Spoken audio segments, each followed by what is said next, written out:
Assalamualaikum warahmatullahi wabarakatuh. Perkenalkan, nama saya Zahrotus Saimah dari Sekolah Tinggi Ilmu Tarbiyah Al-Fatah, Siman Sekaran, Lamongan. Prodi Pendidikan Agama Islam semester 5. Sebelumnya saya ucapkan terima kasih kepada Bapak Nurdi SAG MPD selaku dosen pengampu mata kuliah Sejarah Pendidikan Islam.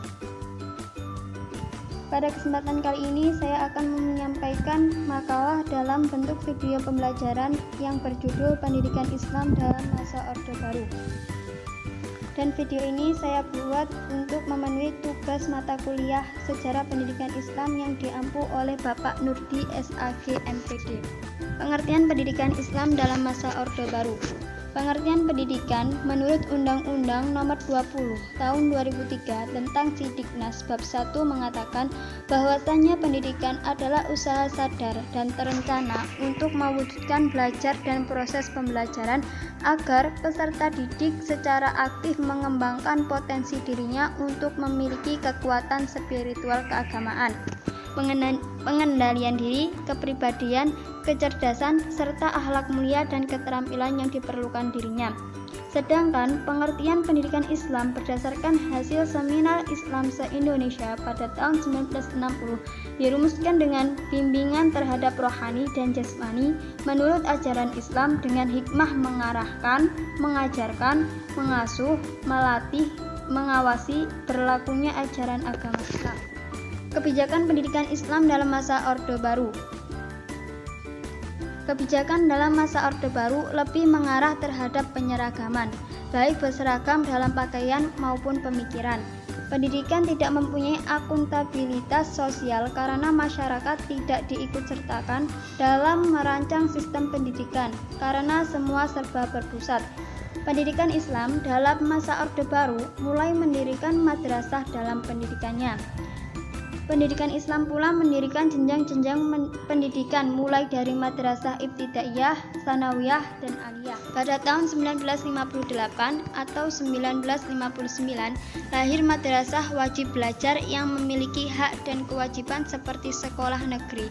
Namun pada tanggal 24 Maret 1975 dikeluarkan surat keputusan bersama 3 atau SKB 3 Menteri yang memutuskan dihapuskannya sistem pendidikan madrasah sebagai kongruensi Kepres dan Inpres. Perkembangan pendidikan Islam dalam masa Orde Baru. Pendidikan pada masa Orde Baru dikuatkan dengan Undang-Undang Nomor 2 Tahun 1989 tentang pendidikan berbasis nasional. Perkembangan Orde Baru juga dapat dibagi dalam beberapa hal seperti berikut. Perkembangan dan pembinaan madrasah yang meliputi ijazah madrasah berlaku sebagaimana ijazah nasional. Lulusan madrasah dapat melanjutkan ke sekolah umum setingkat di atasnya. Siswa madrasah dapat berpindah ke sekolah umum yang setingkat. Perkembangan pendidikan Islam dalam masa Orde Baru meliputi juga pendidikan agama Islam, yang mana pelaksanaan pendidikan agama Islam di sekolah selalu masuk dalam agenda pembahasan atau dasar kemauan politik tokoh-tokoh nasional. Dikarenakan setiap keputusan pelaksanaan pendidikan agama Islam pada dasarnya merupakan keputusan politik.